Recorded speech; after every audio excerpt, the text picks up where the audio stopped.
નમસ્કાર દર્શક મિત્રો, બોટાદ દસ્તક ન્યૂઝમાં આપનું હાર્દિક સ્વાગત છે અને હું છું એલડી મકવાણા. આપ જોઈ રહ્યા છો બોટાદ દસ્તક ન્યૂઝ. હવે પછીના સમાચાર વિગતવાર.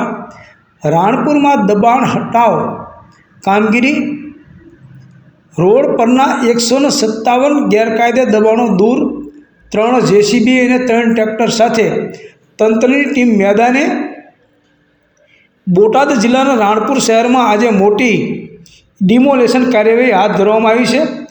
તંત્ર દ્વારા લીંબડી 3 રસ્તાથી પોલીસ સ્ટેશન સુધી અને પોલીસ સ્ટેશનથી મામલતદાર કચેરી સુધીના માર્ગ પરથી ગેરકાયદેસર દબાણો દૂર કરવામાં આવ્યા છે. તંત્રએ પહેલાં દબાણકર્તાઓને સ્વૈચ્છિક રીતે દબાણો દૂર કરવા નોટિસ આપી હતી, પરંતુ દબાણકર્તાઓએ આ નોટિસની અવગણના કરતાં તંત્રએ કાર્યવાહી હાથ ધરી હતી. આ કામગીરી માટે 3 જેસીબી અને 3 ટ્રેક્ટરનો ઉપયોગ કરવામાં આવ્યો હતો. કામગીરીમાં રાણપુરના મામલતદાર કેબી ગોહિલ, નાયબ મામલતદાર નીરવ વ્યાસ અને અશ્વિન પરમાર સહિતના અધિકારીઓ હાજર રહ્યા હતા.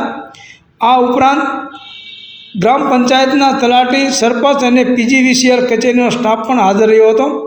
પોલીસે ચુસ્ત બંદોબસ્ત ગોઠવ્યો હતો. દબાણ હટાવવાની કાર્યવાહી દરમિયાન મોટી સંખ્યામાં લોકો એકઠા થયા હતા. સૌજન્ય દિવ્યા ભાસ્કર, બોટાદ દસ્તક ન્યૂઝ, એલડી મકવાણા, બોટાદ.